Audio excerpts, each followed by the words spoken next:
Sa pamumuno ni Police Lieutenant Ruby Rose Pesase, agad na rumisponde ang Regional Mobile Force Battalion 15 Project Kalinga Team upang magsagawa ng police assistance at mud clearing operation sa Purok 2, Barangay Irisan, Baguio City, kasunod ng pagguho ng lupa na dulot ng tuloy-tuloy na malakas na pag-ulan.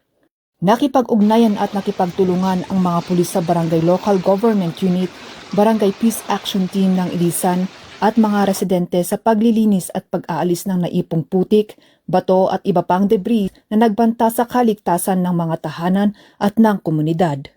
Sa pamamagitan ng maagap na pagtugon at sama-samang pagkilos, nabawasan ang panganib na dulot ng madulas na kalsada, karagdagang pagguho ng lupa at posibleng pinsala sa mga kabahayan at ari-arian.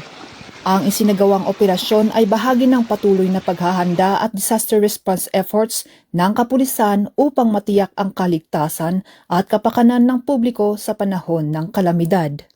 Muling ipinakita ng Regional Mobile Force Battalion 15 na ang tungkulin ng kapulisan ay hindi lamang ang pagpapanatili ng kapayapaan at kaayusan, kundi maging ang pagbibigay ng agarang tulong at suporta sa mga komunidad na naaapektuhan ng mga sakuna. Mula dito sa Camp Major Bado Dangwal at Trinidad Benguet, ako ang inyong Police News Network Correspondent, Police Corporal Kashmir V. Supsupin, alagad ng batas, tagataguyod ng Balitang Pulis.